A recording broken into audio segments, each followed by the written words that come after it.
One quick question. You mentioned how you checked somebody on LinkedIn before you would hire them.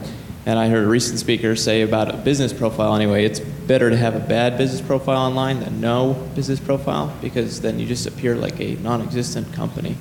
But my question is, if you are going to hire someone and you can't find them anywhere on LinkedIn, Facebook, or anything else, is that a negative perception in your eyes, or is that just assuming that they must not be into that, especially if it's a younger person? I think it means they're smart.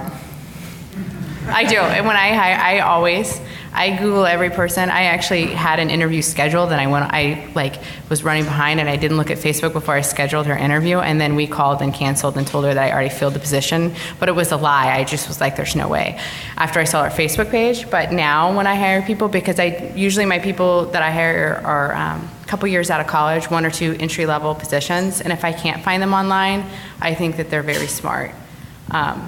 I'll do Google, I'll do Facebook, all that kind of stuff. And that's my impression. And that's because I also know, I see the resumes. They graduated 2012, 2013. See, and my first question is, what's wrong with this person? If they don't have some kind of online presence, at the very least LinkedIn. Because again, as I mentioned, I view a lot of that as an extension of your resume. All of that, it humanizes you. It shows who you are. It's not just a name on a paper. It's not just, dates of this, dates of this, dates of this.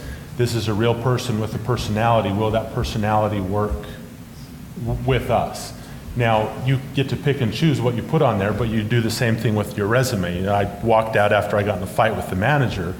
You wouldn't put that on your resume. You put the good stuff. You make it look as good as possible. So if you manage your social profile the same way, it can, I think, be to your advantage. And I want to clarify that I'm hiring marketing professionals. So I'm hoping that they'll manage our social media pages so they're up to date, because the privacy laws are so difficult to understand, and you think you're totally blocked. And if you're not paying attention and you guys all think your Facebook, nobody can see what you can see, or that you won't come up, your Facebook page won't come up in Google, try today, because chances are they changed their policies and now you're showing up again. And that's one of the couple of reasons why I don't have a Facebook page right now, is I couldn't keep up with it, and I didn't want people out there looking at me, because it was my personal page. And so that's for me as well why I think they're smart that I can't find them. For me, I guess it depends on the position I'm hiring. If I'm hiring for someone in the distribution center, then I pretty much don't expect them to have a LinkedIn page, and I'm pretty much looking at LinkedIn, not as much Facebook. But if I'm hiring for IT, then yes, I would expect them to have something out there, and their resume to be consistent with what's posted on LinkedIn, because I have seen where someone's posted something on LinkedIn and their resume is different. So you definitely want to be consistent. I can't even begin to answer that question, because we don't hire enough people that I spend a lot of time looking at their profiles. But when we do hire somebody, and our newest employee is, I don't know, probably 2 years ago, I can't say that we do check what they put on Facebook or LinkedIn. We do see that they have something there. If they didn't have anything there, I can't say that was a deal breaker, because we really look at their arrest record first. So, really the other. Well, and I'm really dead serious about that aspect of it, right? Don't ignore all of the other tools that HR professionals have to establish whether somebody's going to be a good employee or not. And that that marijuana arrest in 2010 is probably a good indicator that there's something else going on there as well. Unless they live in Colorado. Unless they live in Colorado. In Washington. How do you know where everything is? I can add to that too a little bit, because my wife actually worked for a recruiter for about 3 years, and all she do is hire people, and she looked at resumes, and 100% of the time, if they didn't have a LinkedIn page, they weren't even in the consideration. And that's how and like Joe said, it's a perfect extension of who they are. And you want to see their resume, a solid resume, but you also want to see who they are as a person. You can't hide your true personality too much on Facebook. You can a little bit, but you post things about your family all the time and about your activities, and they're all positive activities. You're probably got a pretty good person to hire. How many people in here have a LinkedIn page? Just about all of you? Great. I will say that one of the things that I like about LinkedIn is that it allows me to stay up to date with say this politely, because a lot of our older generations do have LinkedIn pages, and I do travel to the regional conference and the AD national conference, and I'm connected with some of the regional managers and VPs of our manufacturers and stuff like that, and they kind of post their updates, or if they got a new job title or they got something they changed in their career, I can kind of stay on top of that. So then when I see them a year later, I can be like, hey, you've got a new title. Can you tell me about what you're doing now as opposed to what you're doing last time?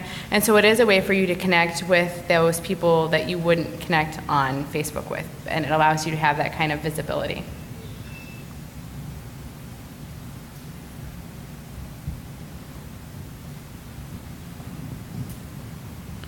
I got a question here now.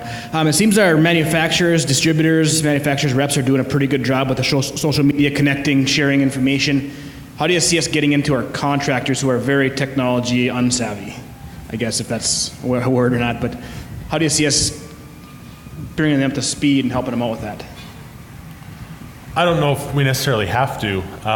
It sounds like the problem we have is the opposite, is we're kind of behind the times and everybody else is adopting it. But if there's a group that still prefers that you take them out to lunch, or that you go golfing, or that you're just there consistently showing them a new product, we treat every one of our customers differently based on their personality, their model of business, what it is they're trying to accomplish.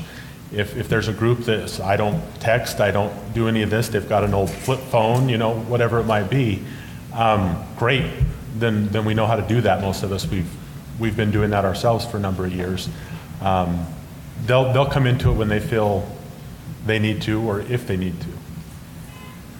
And some of them may not. We have a lot of contractors that do still have flip phones, and we just stopped faxing our specials to them maybe 6 months ago and started emailing them. So a lot of them are still older, they are behind the times, but what we've noticed is as the younger generation comes about and their children are taking over their businesses, that they are starting to use the mobile applications. And at our Customer Appreciation Day, I've had people come up to me and ask about the mobile, but they were all the younger generation and they were taking over for their parents. So I think as that generation starts to filter through, that we're going to see more people using the mobile apps and using social media, and that it's going to be easier for us to push it out to the contractors than it is right now.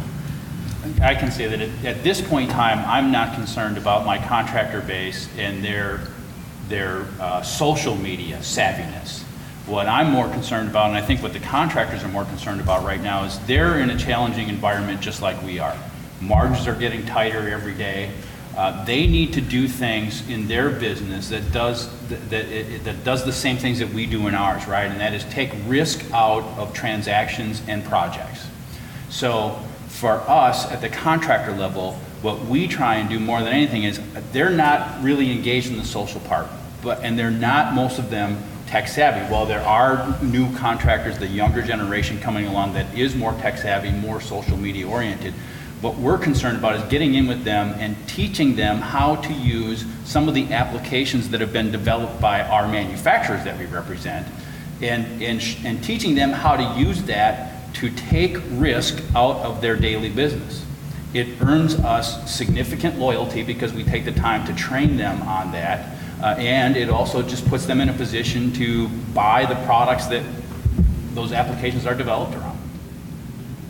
And specifically, I would be less concerned about the guys that aren't using it and how do you get them to use it more, because when their replacements, the younger generation comes in, they're not going to take the time for us to keep up with them, right? It happens quickly, right? So even though it might not seem like a lot of people are using a mobile app right now, when younger generations or their kids come and take over the business, they're going to expect it now. Even though their dad never used it, they're going to expect to be able to use it, and they're not going to be very patient about you catching up with where they want to be, and that's part of the challenge. You got to be where everybody wants to be right now.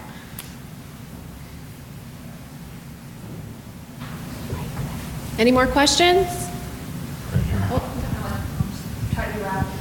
You mentioned listening technologies. Are any of you using Google Alerts or RSS feeds, things like that, to listen to your competitors or your customers, either one? I use Google Alerts. Google Alerts is a program where you're able to go in and pick a keyword or a key phrase, several of them, and then say, if this shows up anywhere, send me an email and let me know where it shows up. So I've got my name in there, I've got Crum Electric Supply in there, I've got Crum Electric in there, and a couple other phrases where when that comes up, I'm able to get an email right away. Generally, it's, insubstantial, and we just move on. Occasionally, it's, a forum or something, somebody said something that you can go address that, you can be aware of it. I use RSS feeds and Google Alerts all the time because that's the only way I can keep up on what's going on in the tech world, right? There's so much stuff happening every single day that I can't possibly have any kind of time to go and read all of that. I do kind of the same thing, right? Key phrases, keywords, some RSS feeds that come to my phone from certain websites. That's how I stay up to date. I take 10 minutes every day to scroll through there, and when I say, hey, well, that's pretty cool, it gives me something to look at.